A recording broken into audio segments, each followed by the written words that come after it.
Senhoras e senhores, sejam todos bem-vindos a mais um MetaCast. Já agradecendo aqui logo de cara os estúdios do Fortalk por estar nos liberando esse espaço maravilhoso que a gente tem aqui. Agradecendo também o nosso parceiro, nosso grande patrocinador, a Coy Livre. O Fábio sempre nos apoia aqui.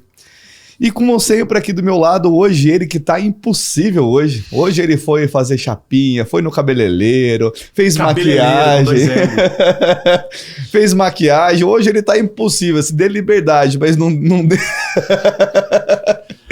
Com então, vocês, Giorgio. Aproveitar que você já tá falando dos patrocinadores, a gente vai deixar aqui na descrição @abrunamaral. Bruna, muito obrigado. Tá tentando consertar minha cara que é um cu, vocês já sabem disso. Mas né, vamos que vamos. Mais um episódio? Ela tá 8 horas aqui já trabalhando na cara dele. Conseguiu quase. Mas hoje, Giorgio, vamos lá, cara. Carolina Nunes, você viu essa menina? Olha, que espetacular. Eu não sei como eu não conhecia antes, porque a gente não se encontrou em nenhum dos eventos que tiveram aqui no Rio e em São Paulo. O Luiz não apresentou ainda, mas olha... Ela é fundadora da Spiri IP, plataforma de propriedade intelectual criada para facilitar registro de marcas, direitos autorais, patentes do Brasil usando a tecnologia blockchain, sabia? Manja de tudo. NFT, todos os assuntos que eu gosto de falar, metaverso, propriedade intelectual. E também da Origem, a primeira e maior marketplace sustentável de NFT. Você que não sabe, você vai ficar sabendo hoje. E também vai ter os links, tudo aqui para vocês poderem seguir, o escambau. E ela também é advogada, especialista em propriedade intelectual, mestra em Direito e Entretenimento pela Universidade da Califórnia. Que é isso? Luiz, os discos que ele está mandando faz a gente se sentir mal, né? Não, eu vou ter até que tomar banho para estar vindo aqui agora. Tudo bem, Carolina? Oi, gente, tudo ótimo. Você falando assim, minha apresentação, eu fico até... Quem é essa? Não, eu fico muito feliz de estar aqui com vocês e eu agradeço demais o convite. Eu sei que a conversa vai ser muito legal. Na hora que começaram a falar o currículo dela, é tanta coisa, meu, eu tô esperando aqui umas 40, 50, 60 anos. Aí aparece uma menina. A Carol era pra ter sido a primeira a gente entrevistar aqui. Ah, é? Que teve conflito de agenda de última hora quando o Luiz passou, mas era pra ter sido a primeira. Porque o Luiz falou, não, você tem que conhecer ela. Pra quem não sabe, tá, gente? A gente já mencionou algumas vezes, mas quando eu falo Luiz, ele é um dos sócios da Virei Notícia, que é a nossa agência de PR daqui. Eles são os maiores da blockchain. Os caras trouxeram a CNN pro Brasil, estavam na Fox. São incríveis, tá? E várias vezes eles trazem pra gente alguns convidados pra gente poder conversar, pra gente poder entender um pouco melhor do mercado. E a Carol é o maior exemplo, o primeiro exemplo. Você é doido. Eu tô até com vergonha de fazer perguntas aqui. Carol, vamos lá, vai. Vamos do zero. Como é que você começou nesse mercado? Qual foi a primeira empresa que você abriu? A segunda? Como é que foi essa transição? Tanto da parte tipo de criação de empresa mesmo empreendedora, como do lado de conhecimento, né? Como você adquiriu esse conhecimento? De onde que veio? Certo. Eu sempre fui muito ligada na parte de tecnologia. E quando eu era pequena, eu fazia games, fazia site, só por diversão. Milionária com 11 anos e meio. Não. E aí, na hora de escolher o curso de graduação, eu tinha 3 opções. Eu tinha medicina, engenharia e direito. E como eu sou péssima em matemática e medicina, eu não aguento ver sangue, então foi pelo direito. E eu achei que eu estaria totalmente afastada dessa parte tecnológica, porque eu nunca tinha ouvido falar, por exemplo, em direito digital. Na minha faculdade, ninguém nem comentava a possibilidade de você trabalhar com direito digital. E aí eu fiz direito, me graduei, né? Passei na OAB, enfim. Só uma curiosidade, quando que você se graduou? Em qual ano? 2016. Eu fiz administração no INSPER, mas eu escolhi muita matéria de direito porque eu sou apaixonado. E naquela época, 2014 isso, também não se falava nada de direito digital. Muito menos direito 4.0, que nem o pessoal fala hoje. Nada. Hoje, eu só vejo o pessoal falar mais de direito 4.0 aqui em São Paulo. Tá expandindo aos poucos, ainda bem. Tá.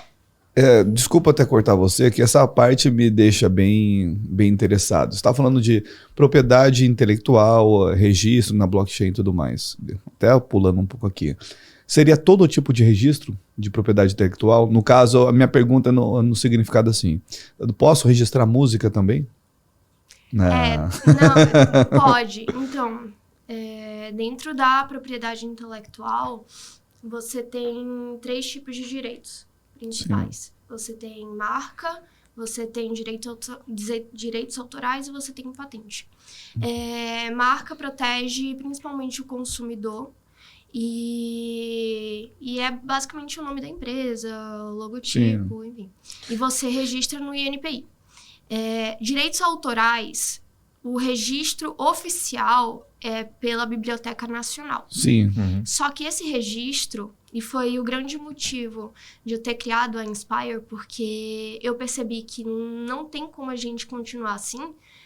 Esse registro ele demora 180 dias para ficar pronto, em papel é um absurdo. Tudo em papel, você tem que enviar tudo pelo correio. Eu escrevi uns livros e registrei, cara, Não, você vem da área da música, né? Então, eu sempre mexer com a área de registro de música, é uma dor de cabeça sem tamanho, é muito arcaico. Aí, pra música ainda tem uma complicação a mais. Jeito fonomecânico, nossa. É horrível. E aí, direitos autorais... Ainda é mais absurdo porque você não precisa registrar os direitos autorais para realmente ter esses direitos. Porque tanto a Convenção de Berna, que o Brasil é signatário, quanto a Lei de Direitos Autorais diz que os direitos autorais independem de registro. Então, no momento que você cria alguma obra, cria um livro, cria uma pintura...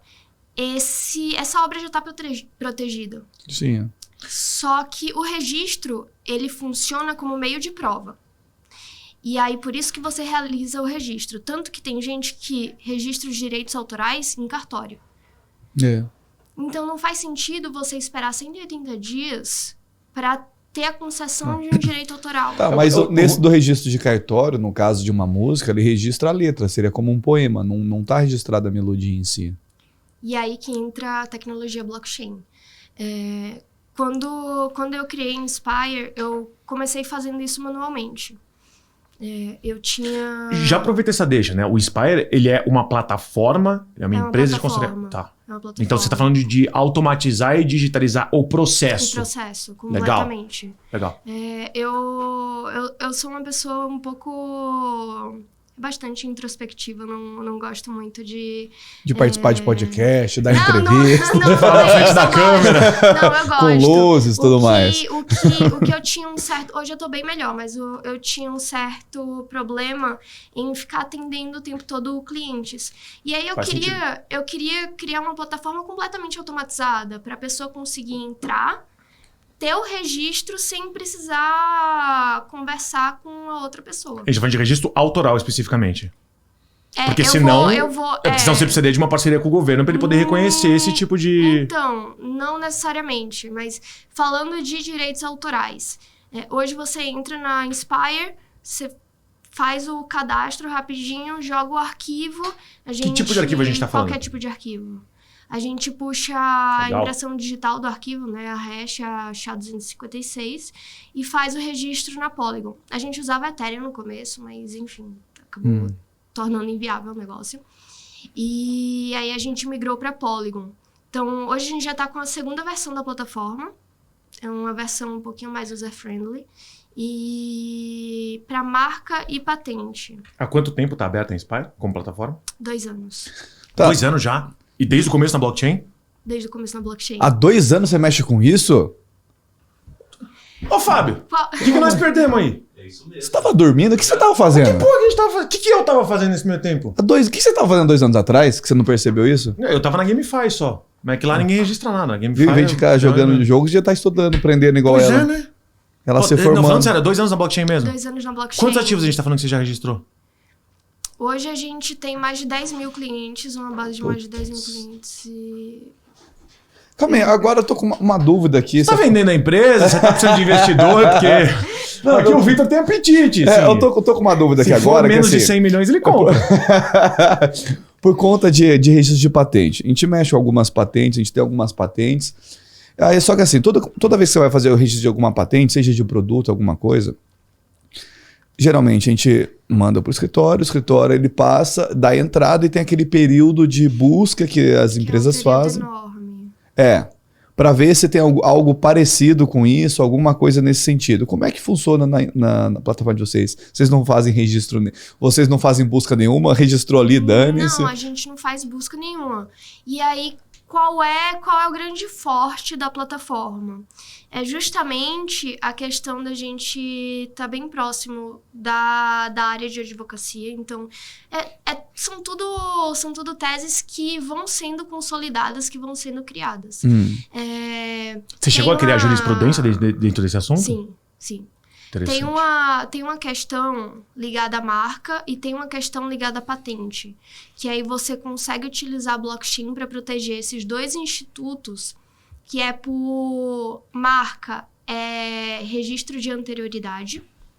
E aí você registra a anterioridade da marca e se alguém, depois que você registrou, entrar com um pedido no INPI para um registro de uma marca idêntica à sua, uma marca semelhante, você pode derrubar essa marca administrativamente usando esse registro de anterioridade. Mas isso é padrão do NPI. Isso é padrão, sim. Mas o registro em blockchain é a melhor forma de você Claro. comprovar a anterioridade. E você consegue derrubar também judicialmente se a marca foi concedida. Mas o NPI aceita, não só o NPI, o governo de maneira geral, ele aceita esse registro na blockchain como prova? Aceita. Você não precisa estar registrado dentro da... Para anterioridade, sim. Mas para você ter direito à exclusividade da marca... Não, sim. Aí você pede proteção regional ou mercadológica. Não, tá. Mas minha dúvida é assim, vamos lá. Isso a gente está falando no caso de uma marca, registrar um nome, alguma coisa. Mas, por exemplo, eu criei essa caixinha aqui que... aí é patente. E aí eu consigo fazer a patente com você, na sua plataforma, ou não? Você consegue. Tem 2 institutos que a gente explora em relação à patente. Na nossa plataforma, a gente tem uma opção de você registrar como um registro público ou como um registro privado. O registro público, a gente disponibiliza no IPFS. A IPFS fica aberto, as pessoas conseguem visualizar o que foi registrado. No registro privado, a gente registra em AWS, criptografado, enfim, e não fica aberto ao público. Se você entra com um projeto de patente para registro na plataforma e escolhe o registro público, você está quebrando a novidade da patente. Quebrando a novidade da patente, o nome dessa estratégia é muito utilizada lá fora. É publicação defensiva. Porque, ao mesmo tempo que você se impede de entrar com pedido de patente, você também impede todos os seus concorrentes de também entrar com pedido de patente. Aí tem um ponto negativo de você estar avisando o que você está criando. Aquilo poderia ser, não vou falar copiado, mas usado como base. É diferente de você manter aquilo em segredo para, por exemplo, uma Apple da vida que quando descobre alguma coisa, mantém tudo no privado para a hora do lançamento ela ser a primeira a falar, inventamos esse bagulho. Mas isso é interessante porque imagine que você é um inventor brilhante, mas você possui pouquíssimos recursos. E aí você já colocou no papel toda a técnica da patente. E você sabe que tem um concorrente que pode desenvolver isso em um mês. Então você não vai bater de frente com esse concorrente. Fora que tem Tech Hunter nos Estados Unidos, né? Já ouviu falar disso? Não, e os caras que procuram esses produtos feitos por inventores que não têm muita grana e literalmente fazem um hunting desses produtos e aí pegam e apresentam para as empresas como, olha, eu intermediei, vamos tentar comprar, vamos tentar fazer. E ele ganha um finder's fee disso. Uma coisa assim, que vem acontecendo bastante, por exemplo, eu quero registrar meu produto, eu tenho que fazer o registro dele aqui, a patente dele aqui no Brasil. E aí, se eu quero registrar, lançar nos Estados Unidos, eu tenho que ir lá, pedir reconhecimento, fazer tudo por lá e tudo mais. Aí o pessoal abre uma empresa nos Estados Unidos, aí você vai fazer tudo mais. Abre primeiro lá, depois vem para cá, e todo mundo queria fazer o registro primeiro lá. Só que andou tendo vários problemas nos Estados Unidos, que dentro desses institutos de pesquisa, que assim que você vai dar entrada numa patente, você tem que entregar toda a documentação. Então, as pessoas que trabalham naquele local tá tendo acesso a tudo ali. E nesse tá tendo acesso a tudo, por isso que tem gente até que não registra alguma coisa, justamente para não ter ninguém vendo o que é a sua patente e logo depois que ela passa aqueles anos de proteção não ser divulgada. E o pessoal tem reclamado muito porque muitas dessas empresas de patentes nos Estados Unidos tem muitos trabalhadores de outro país que teoricamente vazariam essas informações. Então o pessoal indica até que registrem em outros países primeiro e tudo mais. Como é que funciona isso no caso do registro da sua plataforma? Deixando bem claro que a gente não registra patente. Vocês não registram patente? a gente registra a anterioridade de uma patente, a gente registra um projeto de patente. Então, você não está disposto a entrar com pedido de patente no INPI, porque você sabe que vai demorar em média 10 anos, e isso é uma realidade aqui no Brasil. Tô até com uma mensagem do INPI aqui para mim aqui agora, de um registro que a gente está fazendo. É um absurdo. É um absurdo um órgão, demorar 10 anos para um registro de patente, sendo que para patente, por exemplo, de tecnologia, de inovação, 10 anos significa... Não, em tecnologia, 1 ano e já está obsoleto, já era. Exatamente. Não dá. Você imagina uma Sony tendo que passar por isso, 10 anos. Não existe isso. E aí o curioso é que para a tecnologia da Inspire, eu registrei a anterioridade na própria Inspire, né? Da tecnologia em si? Da tecnologia em si. Eu poderia ter entrado com pedido de registro de software, mas é a coisa mais inútil que você... Se o cara muda uma linha de programação, pronto, já era. Não tem por que você... É que nem copo. Já tentou pedir coisa de copo? Você lembra aquele copo americano de bar? Sim. Tentaram pedir a patente disso. Ela existe. Só que o cara bota um filetinho a mais ali, né? Já é diferente. Não, registro de software é péssimo. Aí eu registrei a técnica na Inspire como privado e eu entrei com um pedido de patente no INPI. Isso quando a gente lançou a Inspire, então em 2020. O processo está lá. E vai demorar mais uns 5, 10 anos para... Pergunta estúpida, tá? Se passou daqui a 10 anos, ele só vale a partir do momento que ele passou ou ele vale retroativo? A patente... Eu não faço nem ideia. A solicitada e adquirida. Ela tem um período de validade. Então, para patente de invenção, se eu não me engano, é 25 anos, 20 ou 25 anos. Sim, mas a partir do momento que você colocou a documentação ou a partir do momento que foi aceito? A partir do momento que você colocou a documentação. Tá, então se você colocou a documentação hoje, foi aceito daqui a 10 anos... você já perdeu 10 anos. Isso. Então só quando passou que começa a contar o tempo. Por isso... Não. Não, aliás, o tempo conta todo, mas você não estava protegido durante esses 10 anos. Pô. Só que acontece assim, por isso que aparece muita gente que vai falar de algum produto, tem uma patente. Aí você tem que fazer a pergunta, mas você tem a patente adquirida ou solicitada? Que são duas conversas. Tu pode por 9 anos explorar aquele produto até sair o raio do coisa, e quando falar, não pode mais, tudo bem, não vendo mais, 9 anos. Mas assim, a vantagem, e é por isso que é interessante você usar blockchain. A vantagem é que você tem a anterioridade desse pedido de patente. Então, pelo menos você tem isso. Tá, então, vamos entrar no assunto, então. Nesse aspecto, nessa tua empresa específica, qual que é a vantagem? Porque a gente já falou sobre isso, inclusive nos vídeos, videoaula e tal. Qual que é a vantagem que uma pessoa tem, que uma empresa tem de usar o teu serviço? Claro, a parte tecnológica faz total sentido, né? O fato de você poder fazer tudo mais rápido e tal. De você usar isso pela blockchain. Ou seja, se você tivesse um concorrente que faz a mesma coisa que você, mas não pela blockchain, qual que é a tua vantagem em relação a esse concorrente hipotético? A força da prova. Se você submete isso num processo judicial, você não corre o risco da outra parte alegar falsidade na prova, porque você tem um registro em blockchain, é público, qualquer pessoa consegue verificar esse registro e nem a própria empresa, nem a Inspire consegue modificar isso aí. Então, você tem uma força de prova muito maior do que uma prova gerada de forma centralizada. Antes de qualquer coisa, deixa eu fazer um momento palestrinha aqui, para a gente poder fazer no corte depois, mas a gente falou um pouco sobre isso quando a gente estava discutindo um pouquinho sobre obras de arte, né? Como que pintores tradicionais, por exemplo, poderiam se beneficiar da blockchain. Lembra que eu falei para vocês que hoje em dia, para você verificar a autenticidade de uma obra, você tem que verificar a autenticidade da assinatura, da pintura. É um processo muito demorado que precisa de um especialista. E que se qualquer artista fosse para blockchain, criando versões físicas e digitais, ou físicas ou digitais, não importa, basta que ele publique qual que é a hash dele. Aquele ativo que fosse comprado, ou até o ativo físico, que tivesse o QR Code atrás, que fosse, na hora que você escaneasse, mostrasse aquela carteira, aquela hash, aquela ia ser a prova. Muito mais fácil, Sim. muito mais rápido. A gente está falando da mesma coisa aqui. Só que para ativos que para muita gente parece mais intangível. Quando a gente fala de patente, de direito de invenção, enfim. É um pouco mais intangível talvez os ativos aqui, mas a ideia ainda é a mesma. Esse é o ponto por trás, talvez um dos pontos mais interessantes que eu acho, por trás da blockchain em si. Quando a gente fala de registro único, tudo bem, é um item único, mas o que isso significa? Essa é a prática do que isso significa. É de fato você poder verificar a qualquer momento que algo é legítimo.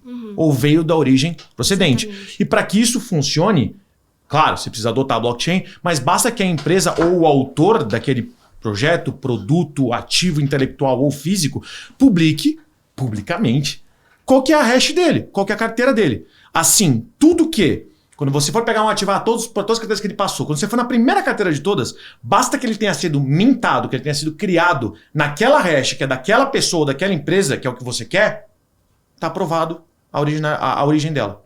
Beleza? É isso. A coisa que eu mais gosto é da parte da blockchain. Nem ela pode alterar. Ninguém pode alterar. Ninguém. Exatamente. Inclusive, se alterasse, a alteração estaria na blockchain. Cara, Tipo, isso é qualquer alteração sensacional. seria o log da blockchain. Exatamente. É o que o Gui falou com a gente, o Gui Exatamente. Steinkopf, né? Espero que você já tenha assistido, Steinkopf. senão tá Steinkopf. aqui no... Não sei se tá aqui pra cá, enfim. Tá aqui no card pra vocês assistirem a entrevista com ele, mas ele fala bastante sobre isso. Qual que é o nome Qualquer dele? alteração... Guilherme Steinkopf. Steinkopf. Steinkopf. Steinkopf. É isso aí. É Alemão. totalmente alemão. É. Não fala uma palavra de alemão. Mas é Steinkopf. Mas o nome Cabeça dele é de alemão. metal. Mas é isso, ele falou bastante sobre isso, né? Sobre qualquer alterabilidade, além de não ser possível, mesmo se fosse possível, porque a rede da blockchain é tua e você que mintou, mesmo que fosse possível, qualquer tipo de alteração também estaria logada na mesma blockchain. Exatamente. E uma finalidade específica que é muito, muito utilizada pelos clientes da plataforma é para segredos comerciais. Porque segredos comerciais não são registráveis, né? Você não registra. O que são segredos comerciais? Fazendo o papel do... Fazendo o papel do Vitor aqui. Segredo comercial é qualquer tipo de técnica,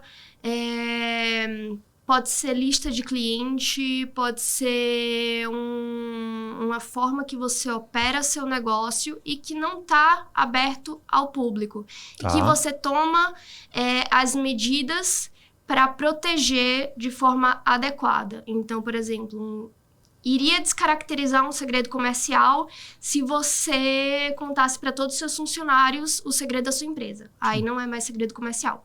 Mas se você mantém só com a diretoria, só a diretoria tem acesso, aí sim é um segredo comercial. Tem alguns segredos comerciais que são bem conhecidos. O algoritmo de busca do Google é um segredo comercial. Porque eles não transformam... O sistema do Instagram também, de rating e tal, também é segredo comercial. Eu não sei. Talvez seja. Bom, me falaram. Agora eu tô sabendo o que é na prática, mas a equipe do Instagram uma vez me falou isso. E o interessante é porque eles não transformam em patente. Porque eles não fazem um registro de patente. Porque, primeiro, eles têm que abrir para todo mundo no registro. E segundo, porque o registro de patente, ele só é válido por um determinado período. E depois ele cai em domínio público. E trazendo para termos leigos, o que isso significa na prática? Que se você tivesse uma empresa que de fato tivesse descoberto uma maneira de rodar o seu modelo de negócios, né? Sei lá, essa é a minha área, foi com isso que eu trabalhei, basicamente. Então, se você pudesse documentar isso e registrar isso, seria possível fazer isso pela tua plataforma. É isso que você está falando? Uma coisa... Que bizarro pensar. O que eu faço muito e normalmente antes de eu assinar qualquer tipo de NDA, eu faço isso pela Inspire.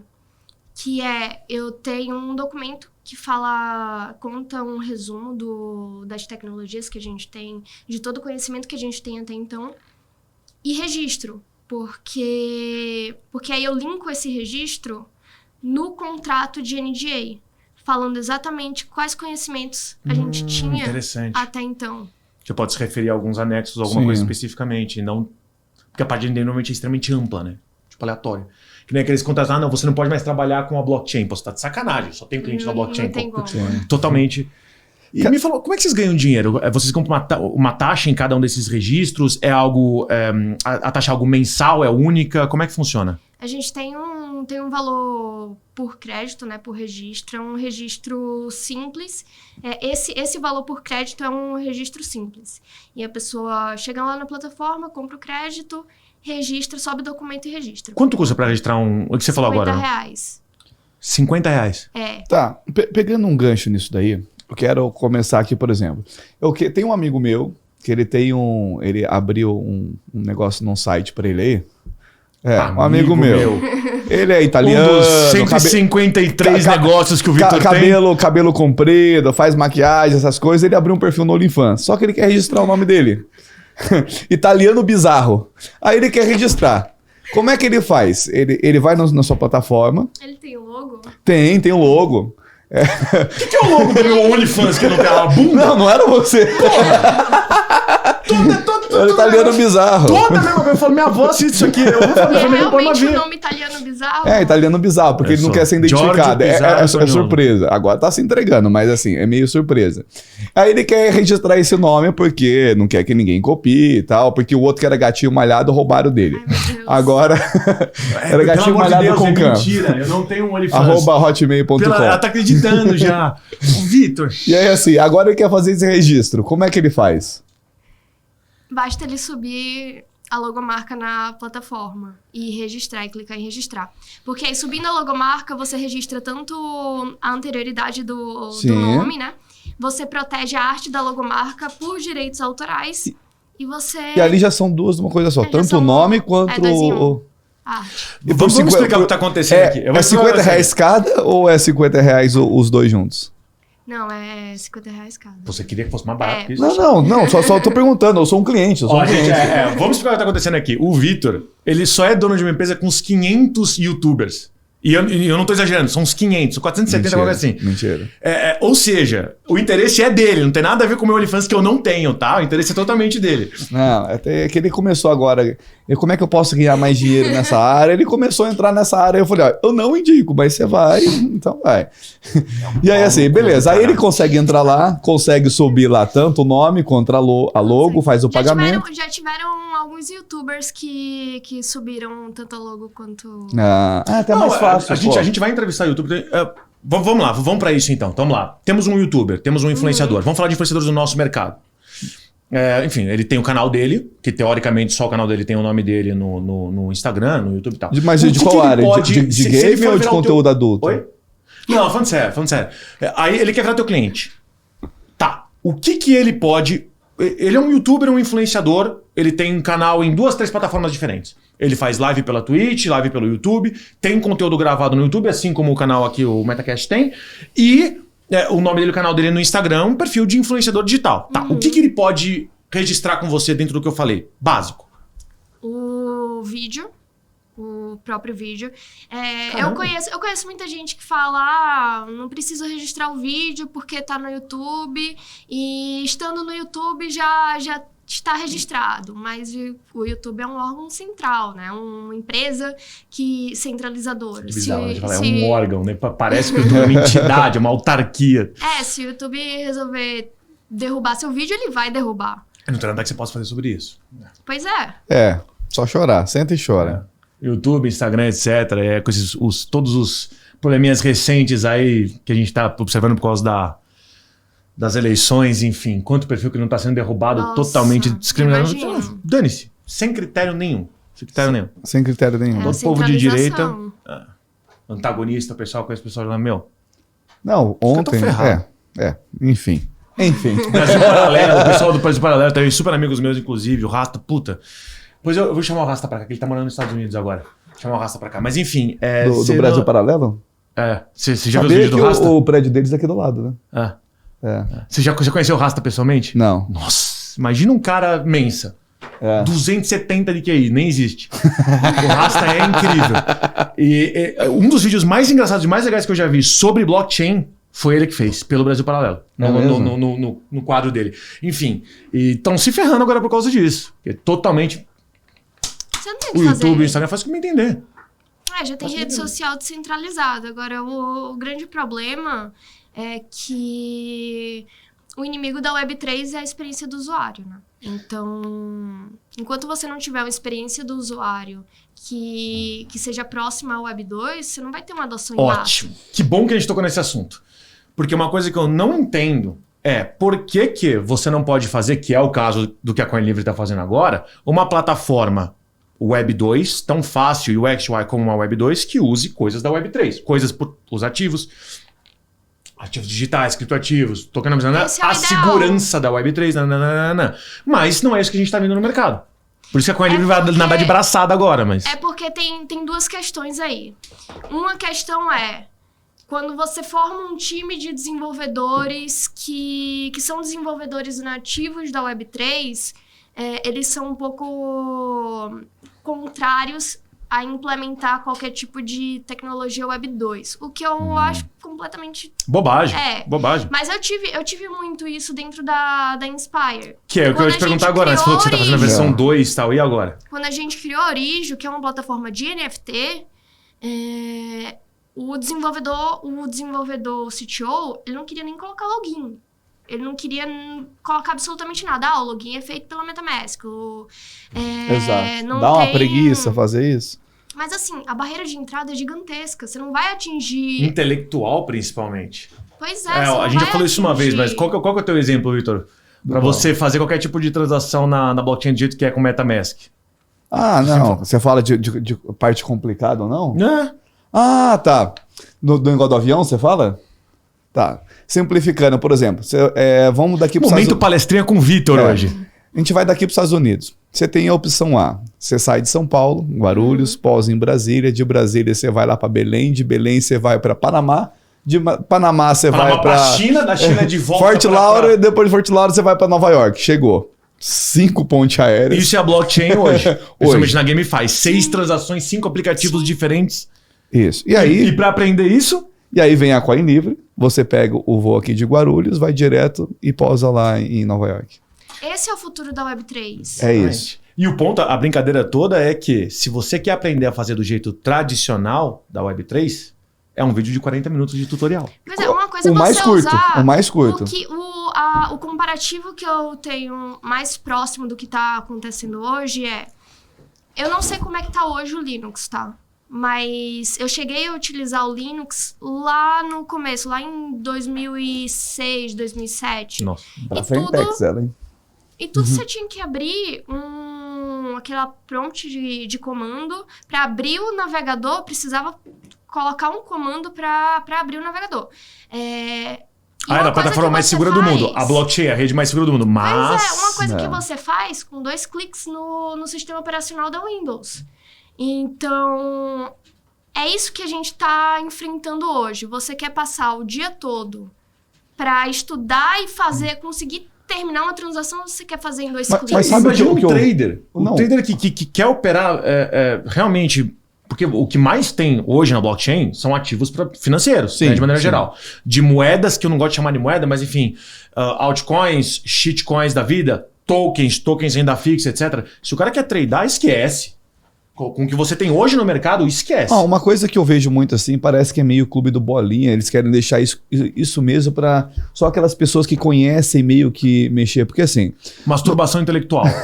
No caso assim, o cara que, daquele exemplo, que ele vai daqui para São Paulo para Nova York com 5 escalas, quem voa frequentemente, essa pessoa vai tranquila, porque sabe, se eu vou lá se eu vou pousar na Bolívia, eu tenho que ter uma vacina tal, que quem não está acostumado, ele não vai estar com essa vacina. Vou passar no Panamá, eu tenho que ter a licença tal, isso aqui, então ele já prepara tudo antes, vou ser daqui, ali. Sim, se esse voo com 5 paradas custar 1/3, 1/4, 1/5... Se o tempo dele não for caro para ele tá nem aí, tá tudo livre, ele vai. Porque ele já conhece. Agora, imagina a pessoa que nunca voou na vida. O primeiro voo, ela faz isso.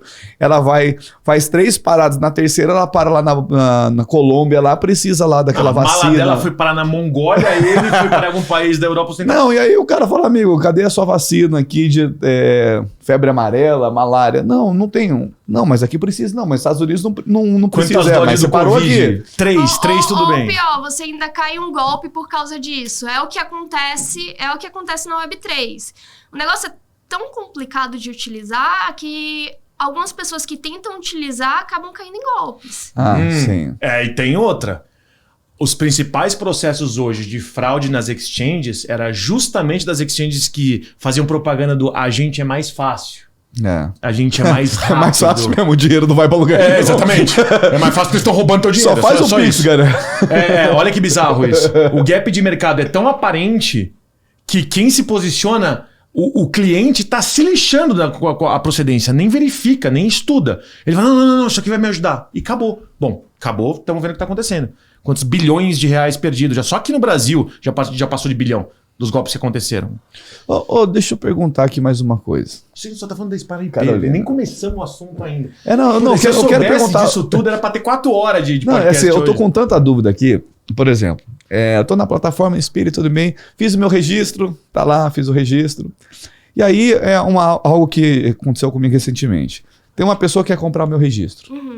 Pô, eu tive que ir no cartório, sabe, onde os Neandertais iam assinar lá. Tive que colocar no envelope de papel. Não sei nem onde vem envelope de papel. Tive que ir no correio e despachar aquele negócio. Levou lá 3 dias via Sedex, levou 3 dias para chegar. Aí a pessoa recebeu e aí mandou. Aí me respondeu por e-mail. Porque eu já poderia resolver tudo por e-mail, mas não, tem que ser por papel. Ah, tal documento veio com essa linha aqui errada. Ai, meu Deus. Aí mandei os documentos por ele. Não, tem que novamente enviar os documentos. Cara, assim, é um nível surreal de atraso, de... E aí, depois de várias tentativas, terceiro envio, tá? Terceiro envio de Sedex. Enfim, deu certo, e aí faltou só um documento, que a pessoa, não, vai, tô com dó de você, manda por e-mail. Era só fazer isso. Como é que funciona isso na Inspire? Eu consigo transferir ou não? E aí que entra a Inspire 3.0. Porque a 2.0 a gente acabou de atualizar. A Inspire 3.0 é um... Que abre quando? Calma, a gente ainda não começou a desenvolver. A gente vai buscar investimento só para desenvolver a Inspire. Olha que coisa, temos aqui alguém com dinheiro e interesse. A Inspire 3.0. Que é o seguinte, é justamente para esses casos que você está falando, porque no momento do registro, hoje, o que você recebe? Você recebe um certificado de registro. Sim. Na Inspire 3.0, você vai receber, além dos certificados, você vai receber o NFT, que representa a sua propriedade intelectual. E com esse NFT, você vai conseguir fazer uma série de coisas. A exemplo, você vai poder licenciar a sua propriedade intelectual online utilizando NFT. E isso a gente tá fundamentando... Não sei se vocês já ouviram falar em NFT 2.0, que é da Avermark, fantástica. Que você consegue fazer uma série de coisas com o NFT, inclusive o NFT possui outros NFTs. É que eu não criei aula sobre isso, mas eu vou criar. Nossa, tá na pauta. É lindo. Nossa, maravilhoso. E aí a gente vai utilizar isso para a propriedade intelectual. Você vai poder licenciar sua propriedade intelectual, licenciar sua marca, vender sua propriedade intelectual, tudo online. E o mais legal é que o NFT, ele realmente representa a sua propriedade intelectual. Então, é como se fosse esse documento que você enviou. Tá, então eu comercializaria o NFT. Falar, eu tô com o registro do seu site, é meu, quer comprar, tô aqui, compra meu NFT. Seria isso. Isso. E tem mais uma coisa, é um pequeno momento palestrinha aqui, mas é o seguinte, a NFT hoje ele é um ativo único, ele representa uma única coisa. Uma das ideias da NFT 2.0 é que uma NFT pode representar uma árvore de ativos. Exatamente. Você pode, como se você cadastrasse um álbum e não uma das faixas. E aí você pode ter NFTs abaixo da sua NFT. E cada uma pode ter um tipo de contrato diferente. E dentro de um mesmo NFT que engloba os demais, você pode ter várias regras de negócio e não uma só. A ideia é sensacional. Minha opinião é que já tinha que ter começado com isso. Pra galera não achar que NFT é só macaco pixelado. O problema do NFT é que ele foi taxado como isso. NFT, o que é NFT? Aquele macaquinho lá que você paga 6 milhões, agora vale 1 milhão, você vai perder 5 milhões. Não. É isso. A tecnologia é tão subestimada, é um absurdo o nível que a tecnologia é subestimada. Porque o NFT é fantástico, a nível tecnológico, o que dá pra você fazer com o NFT, nossa. E a gente tá num processo recente de discutir o primeiro marco regulatório da blockchain, talvez no mundo, aqui pelo Brasil. Então, estamos falando com legislador, enfim. E a gente discute muito sobre, né, qual que é o limite, o que deve ser colocado, qual que é a taxonomia das coisas e tal. E a gente começa a perceber quais são os limites. E, honestamente, é muito complicado você regular ou colocar coisas sobre cada um dos aspectos da blockchain. O ideal seria se a gente simplesmente desse nome aos bois para poder fazer com que o mercado fosse aceito de maneira geral. Até porque o próprio governo, os próprios entes federais, estão todos interessados em fazer com que isso aconteça. As possibilidades que saem daí são surreais. NFT 2.0 é incrível. Simplesmente incrível. Vamos colocar da seguinte maneira. Se as pessoas achavam ou acham que criptomoeda é Bitcoin, ou é Ethereum, é uma ou outra coisa, e a gente sabe o mundo de criptoativos que pode ter por trás, todos os tipos diferentes de tokens e benefícios e tal, é exatamente isso a diferença do NFT 2.0 para 1.0. vai sair dessa ideia estúpida de que é uma artezinha pixelada e vai começar cadastro único. Eles têm uma maneira... Não iam passar nunca cadastro único. Porque eles... Bom, enfim, não vou entrar nesse assunto, isso é mais com a próxima entrevista que a gente tem. Mas, enfim, eles nunca vão passar cadastro único do jeito que o governo queria, que a população queria. Se a blockchain for implementada como uma base viável dentro da jurisprudência brasileira, ou seja, você pode basicamente usar ativos ou registros da blockchain para poder basear qualquer tipo de... Se isso fosse possível, cadastro único ia ser a coisa mais simples do mundo. Usando uma NFT. Mas com relação a isso, eu tenho certas ressalvas, porque uma coisa é o governo ter uma blockchain oficial. Isso aí eu sou completamente contra. Eu também. Porque você cria um estado de vigilância absurdo. Sim. Agora, uma outra coisa é o governo falar, ó, a gente aceita registros na blockchain da Ethereum, da Polygon e da... É que no Brasil isso não vai acontecer. O que pode acontecer é PPP.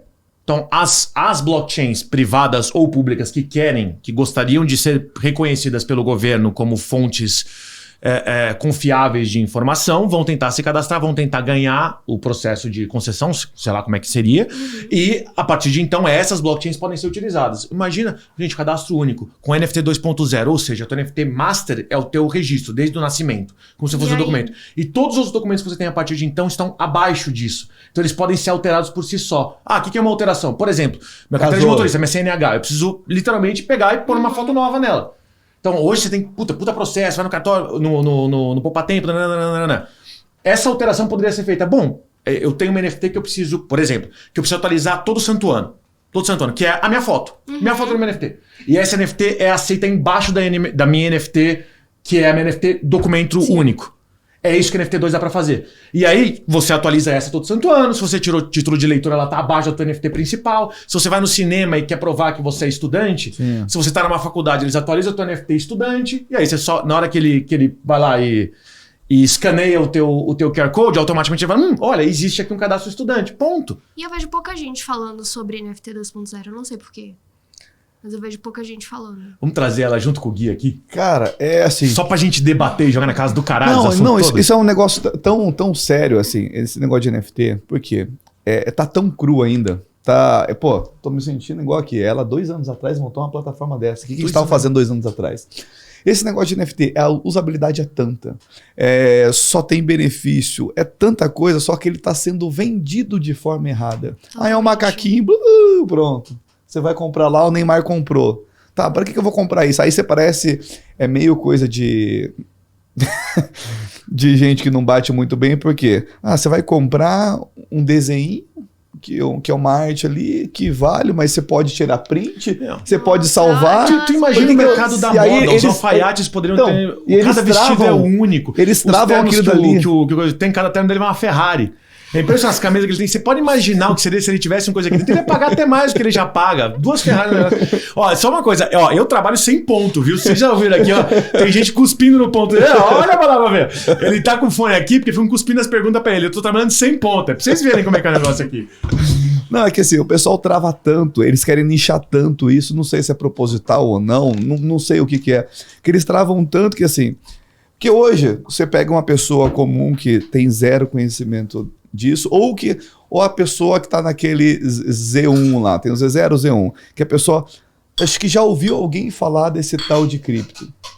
Já ouviu falar de alguma coisa de Web 3.0? O cara, o que é isso? Álcool, gasolina.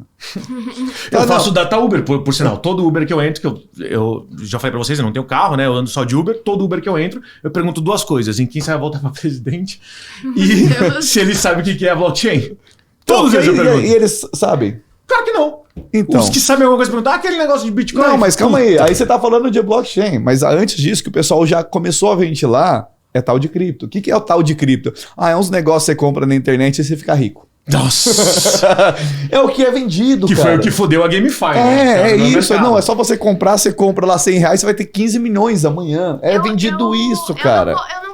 Eu não vou falar empresa, eu também não vou falar qual evento fez isso. Fala! À vontade! Ai, não, eu não sei. À vontade, o Vitor adora receber processo. Vitor adora. Mas teve um evento recente de música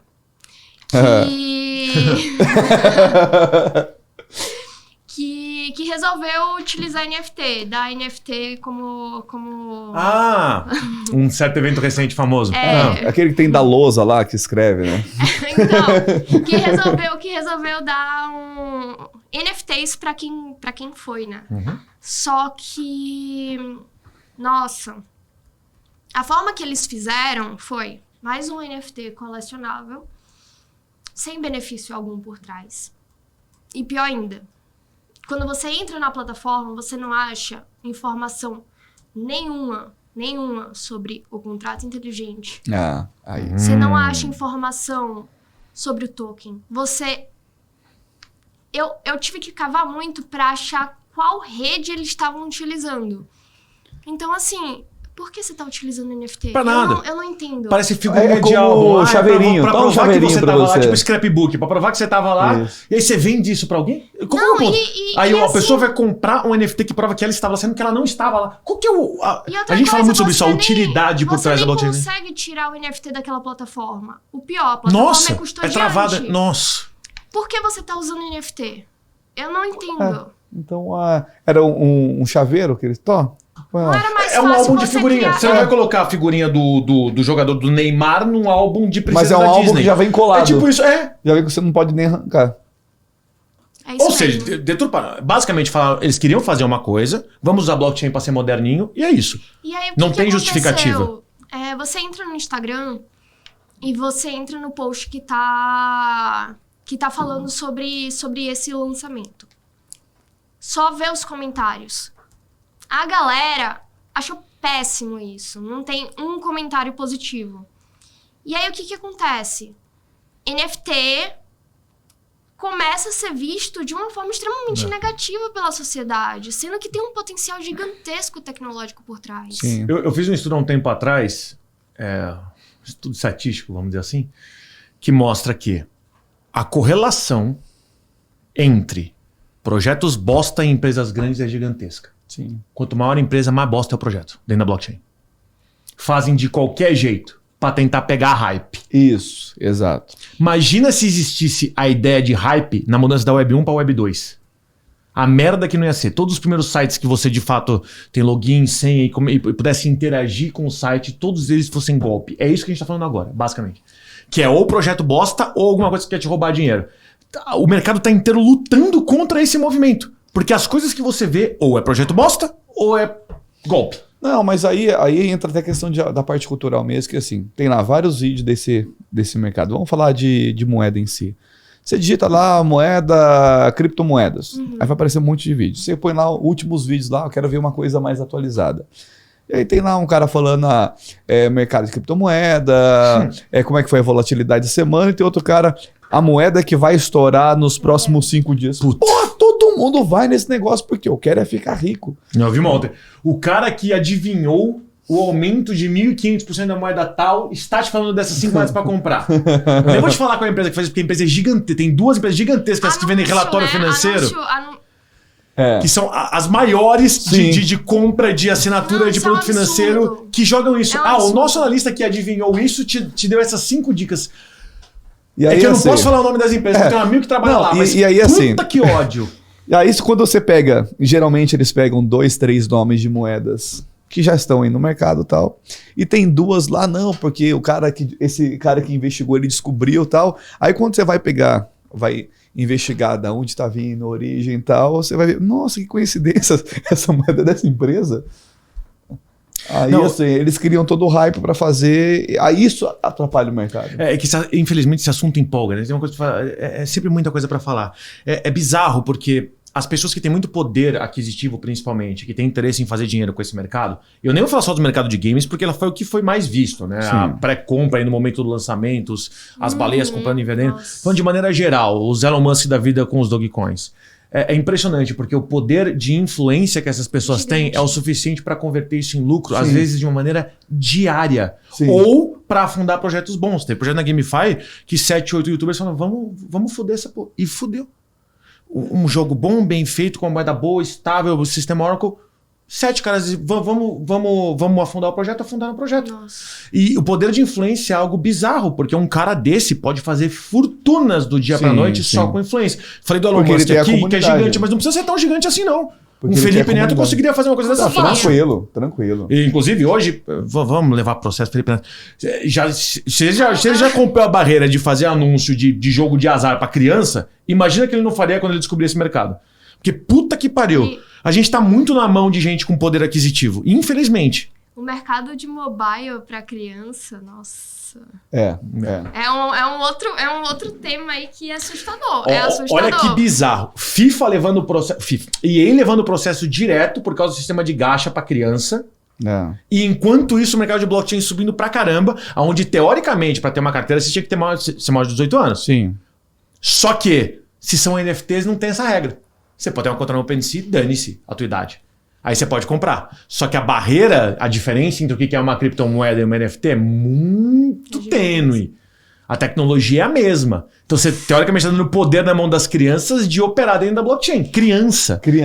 A mesma que está sendo motivo de processos nas empresas gigantescas de games e tecnologia, porque estão oferecendo produtos financeiros para pessoas que não têm a capacidade outro dia eu abaixei um joguinho. Pô. Era de um peixinho bonitinho que você pescava lá. Daqui a pouco pescou um peixe, aí você passou uma fase legal, passou a segunda, bonitinho. Aí no terceiro, daqui a pouco, quer ganhar mais? Vem pra cá. Aí tinha lá um mini cassino, mas só que você aperta aqui e vai rodar, você vai ganhar um bônus. Aí 1, 2, daqui a pouco não. Você ganhou moedas verdadeiras para jogar no mundo real. Ué, mas como é que é? Clica aqui, eu cliquei. Aí entrou nesse jogo, na plataforma de cassino de verdade. Aí acho que eu ganhei lá R$15 pra jogar, valendo dinheiro. Eu falei, tá de sacanagem com esse negócio. E aí era realmente valendo, eu apostei aqueles R$15 naquele negócio.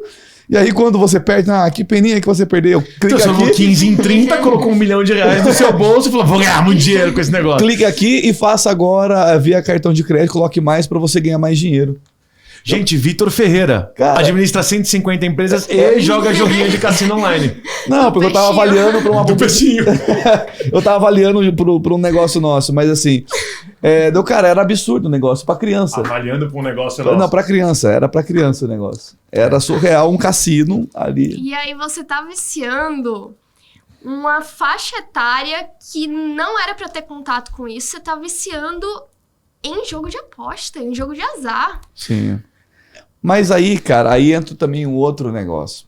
Pega qualquer criancinha hoje de 2, 3 anos que tem algum relacionamento com tela. Se dá um telefone, a pessoa já vai, o dedinho já vai assim, ó. Por quê? Já nasceu nisso. Então, assim, eles têm uma facilidade muito maior do que qualquer pessoa de 40, 50 anos. Por quê? Já é. Então, assim, tá errado de estar mexendo com acesso é uma bênção e um problema. Sim, sim.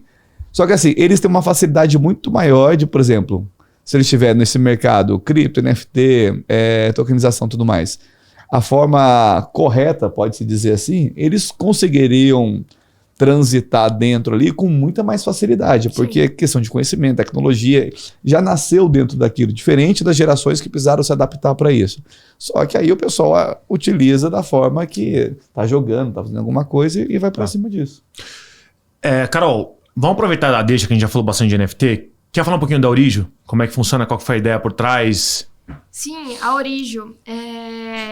A Orijo nasceu da Inspire e ela surgiu no meio do ano passado porque a gente começou a pensar na utilização de NFT para a propriedade intelectual. Mas quando a gente criou a plataforma, quando a gente lançou a plataforma, é 100% autoral, toda a tecnologia, tem 7 contratos inteligentes rodando por trás da plataforma, a tecnologia tá linda. Quando a gente lançou a plataforma, a gente começou a ser abordado por muitas empresas grandes. Sim. Porque tava no meio da hype de NFT, enfim. Isso. Os macaquinhos.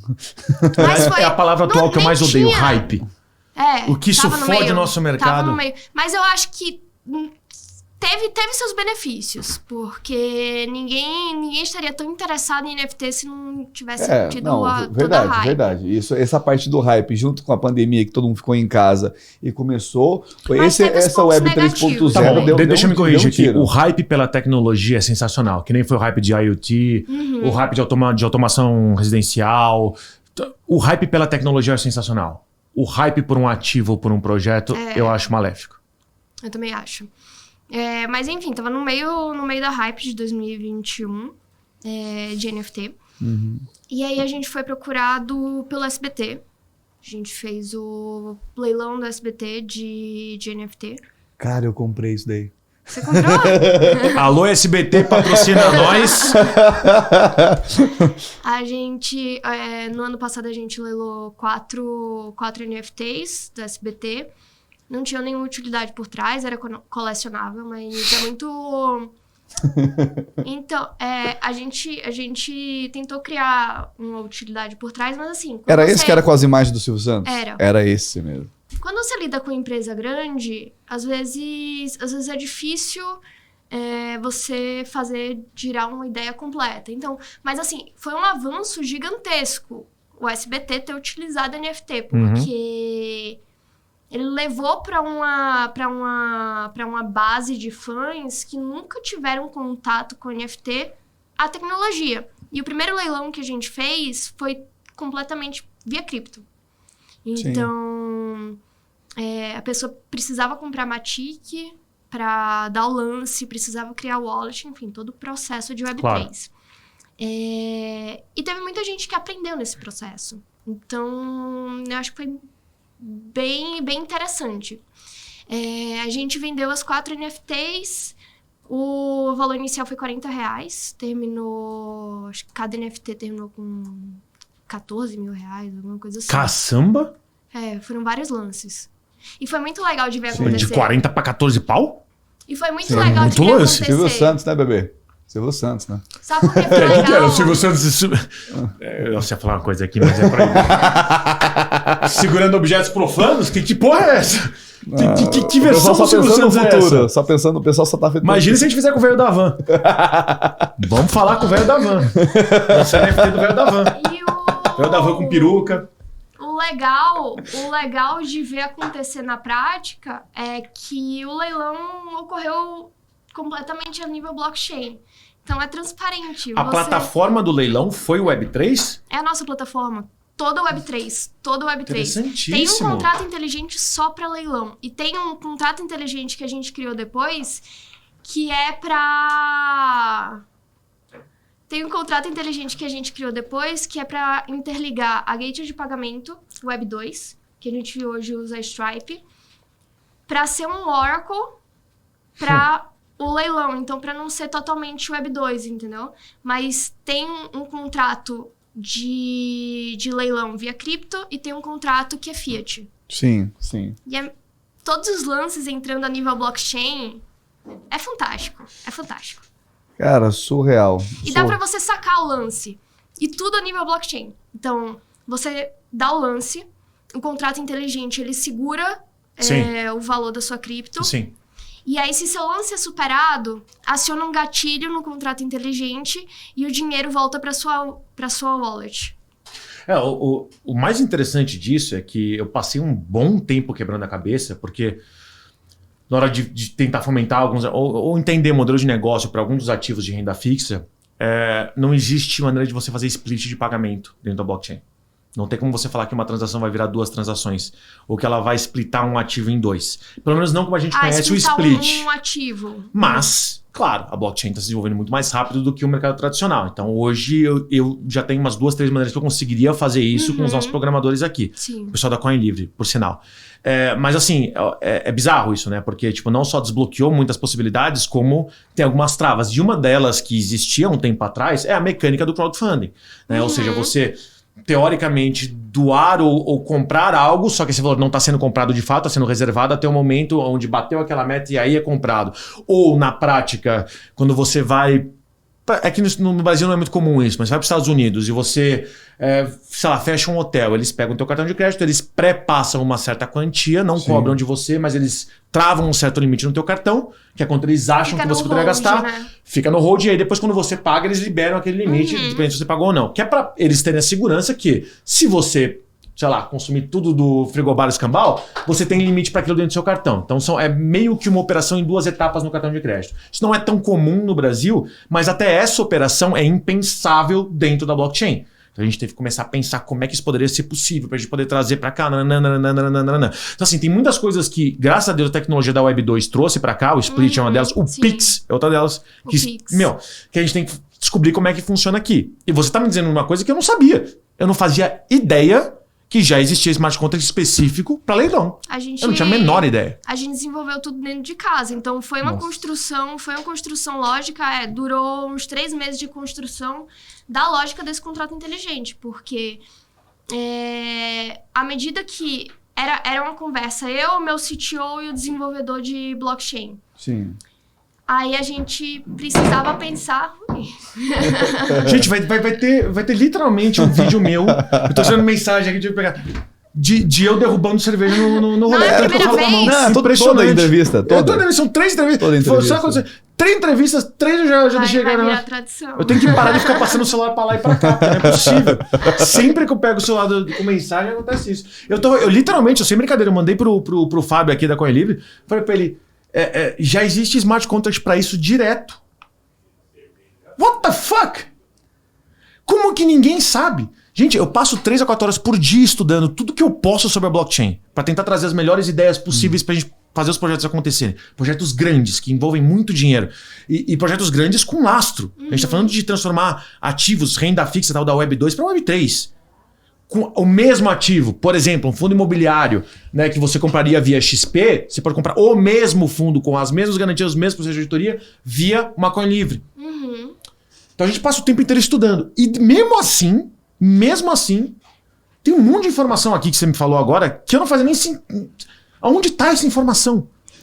Eu não conhecia a tua empresa, fui conhecer por causa do Luiz. Eu não conhecia 2 dos contratos dos 2 smarts que você citou aqui, eu também não conhecia. A informação não está disponível. Enfim, antes de qualquer coisa, para não acabar a conversa de hoje sem falar de um dos macro temas que a gente precisa conversar aqui, eu acho que tem papo para várias outras ela vai ter que voltar aqui muitas vezes. Não vai ter jeito. Já vamos marcar para semana que vem. Inclusive, como ela falou que ela é filha de leiloeira, ela vai ter que vir aqui fazer o leilão de alguma coisa aqui. Vamos fazer um leilão ao vivo?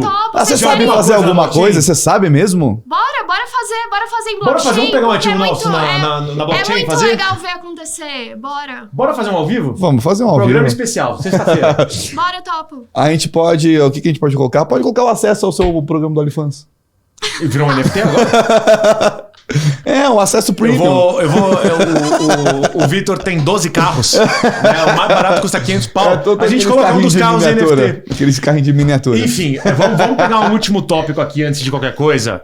A gente chegou a falar já algumas vezes aqui sobre metaverso. Eu tenho minhas críticas, já fiz vídeo crítica sobre isso. E hoje eu recebi aqui no Coisa uma notícia sobre os metaversos estão vazios. Não tem ninguém utilizando. Nem Meta, nem Sandbox, nem Decentraland, nem porríssima nenhuma. Tá tudo vazio. Minha pergunta para você é: o que você faria de diferente? Qual que é a tua relação com o metaverso e como você mudaria? Eu tô um pouquinho cansada do termo metaverso e como o termo está sendo utilizado. Somos 2. Porque da forma que as pessoas estão utilizando o termo, o metaverso ele cabe para praticamente qualquer coisa. Então, assim, as pessoas estão uma pergunta sobre isso. O pessoal está usando o termo metaverso da mesma forma que estão utilizando NFT errada, com soma de macaquinho? Não, porque assim, ó... A gente teve qualquer ambiente com VR que você entra na blockchain vira metaverso. Às vezes nem VR. Roblox, metaverso. O quê? Tem GTA nada a Online, ver. metaverso. Não, é acesso à nossa empresa no metaverso. Você entra no site e vê lá, daí aquele Google já fazia isso faz tempo. Não tem economia própria, não tem liberdade de acesso, não tem absolutamente nada. Existem muitos bons ambientes virtuais, digitais, se a gente pode chamar assim, físicos, que estão sendo bem aproveitados. A exemplo, a gente tem um parceiro aqui que todos os clientes deles são empresas de construção civil, né? Então, apartamentos tal. Então, eles criam aquele ambiente inteiro no metaverso, que eles chamam de metaverso, é um ambiente digital, e de fato você pode entrar, ver todos os apartamentos do que vai ser aquele prédio, comprar, negociar lá dentro, e dizem eles que até é possível, se você comprar algo lá, você vender. Como não está em tokens ainda, a gente não sabe se é verdade. Mas essa empresa, ela de fato atende várias do mercado, Sim. e esse ambiente virtual, de fato, está sendo muito bem feito. E o ambiente é na blockchain. Mas, a meu ver, você ter um ambiente na blockchain em realidade virtual, não torna aquilo um metaverso, não tem nada a ver. Sim, O metaverso tem muito mais a ver com a economia da coisa, com o uso da coisa, do que com o ambiente onde ele está sendo feito. Eu acho que, ao meu ver, para você chamar uma experiência de metaverso, você primeiro precisa ter uma economia circulante, você precisa ter Perfeito. tokens não fungíveis, E token tokens próprio. fungíveis, token próprio. Você precisa ter um ambiente imersivo, seja em realidade virtual, seja em realidade aumentada, e você precisa ter uma interação entre os jogadores. Claro. Porque se você não tiver um desses critérios, você já enfraquece essa ideia de metaverso. Porque metaverso, se você parar para pensar, ele vem para replicar o que acontece na realidade. Exatamente. E é por isso também que surgiram os NFTs, por isso que surgiram as criptomoedas, porque o ser humano, ele tenta ao máximo replicar no digital o que já acontece no mundo real. E metaverso sem economia circulante está muito distante do que é o mundo real. Fato. Eu falo, o Tibia tá mais próximo de um metaverso do que o Sim. Meta do Facebook. Sim. Eu tenho um colega meu que é parceiro da Coin Livre, estão desenvolvendo algumas coisas juntas agora, chamado Ricardo Cavaretti. Ele é um especialista fudido, foi contratado pela Google para poder fazer um ambiente virtual, enfim. O cara é sensacional. Antes de começar a se falar sobre metaverso, né, porque só tinha o filme Jogador Número 1 Escambau, ele já teve um cliente ali, que era um conjunto de empresas do mercado agrícola, que contratou ele para poder fazer um ambiente virtual, como se fosse uma feira, onde cada uma das grandes empresas agrícolas tinha o seu stand lá, mostrava através desse ambiente virtual parte da sua operação e negociava contratos B2B mesmo, com outras empresas. Então era uma feira virtual, por exemplo, mas tudo com avatar digital. Sim. Né? Não sei o porquê que escolheram assim, se era porque estava muito caro, se era por causa da pandemia. Eu acho, pelo tempo, que era por causa da pandemia. Depois eu vou chamar ele aqui com vocês para poder falar, porque ele também tem um ambiente novo que de fato é um metaverso e tal. Mas isso que ele criou lá, mesmo que não tivesse token próprio, tá mais perto de um metaverso, e não foi feito na blockchain, mas honestamente, tá mais perto de um metaverso do que o Decentraland tá. Me desculpa. Sim. E olha que o Decentraland falam que é o melhor exemplo. Melhor exemplo? Eu gosto da DAO do Decentraland, eu acho legal. Mas eu prefiro The Sandbox pelas ferramentas que estão disponíveis para gamificação. E para construção, né? De ambientes, itens, etc. Mas ainda tá em beta. Você não consegue ter uma experiência que você deveria conseguir ter.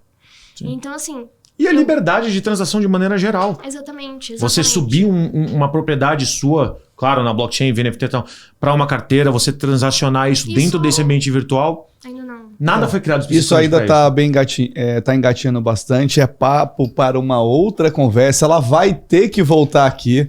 A gente vai trazer ela aqui novamente. A gente ficar 8 horas conversando com ela. Não, semana que vem já vou falar com o Gui. Edição especial. Não tem como, que infelizmente o nosso tempo é muito curto. Então, mais uma vez, eu gostaria de agradecer todo o pessoal dos estúdios do Fortalk por estar nos oferecendo esse espaço aqui. Agradecer todo o pessoal da Coin Livre pelo esse apoio, pelo patrocínio e tudo mais. Giorgio, considerações finais? Alguma coisa? Gente, aqui na descrição, segue todo mundo. Os projetos da Carol são incríveis. Tem coisa que eu tô sabendo agora junto com vocês. Segue absolutamente tudo. Comenta se vocês gostaram, as dúvidas que vocês têm. Porque se a gente vai fazer mais uma, eu vou trazer as dúvidas de vocês pra gente trazer pra cá. Porque a próxima não vai ser tão expositiva. A próxima a gente vai liberar pra debate e aí vai falar aí a porra toda. Você sabe que eu sou desbocado, então vamos falar da porra toda, né? Não, é isso. Carol, depois dessa aula de hoje, você vai ter que voltar aqui. Faz o seu jabá, fala alguma coisa, ou considerações finais. Gente, me sigam principalmente no LinkedIn. Eu gosto muito de postar conteúdos lá e eu tento traduzir todas as informações que chegam a nível técnico para uma linguagem muito mais acessível. Fora isso, entrem no site da Inspire e qualquer dúvida, qualquer sugestão de melhoria, vocês podem me mandar. E é isso. Bom, enquanto isso, eu tenho uma ideia. Já que a gente vai fazer um leilão junto com a Carol, a gente vai botar 2 ativos. Já que você tá querendo me provocar hoje, a gente vai botar o acesso ao meu OnlyFans que não existe e a água do banho que você vende. Que água do banho que eu vendo? Da onde você tirou essa ideia? Água do banho, roupas íntimas e escambau, a gente bota via NFT e a galera vai receber. As coisas que você quer, o público não quer. Vocês têm um OnlyFans em conjunto? Não, é só ele. Eu não curto muito esse ambiente. E é isso, pessoal. Esse foi o nosso MetaCast. Obrigado por estar com a gente até o final. Não esqueça de se inscrever, dar o like. E vem com a gente na próxima. Até mais. Tchau, tchau.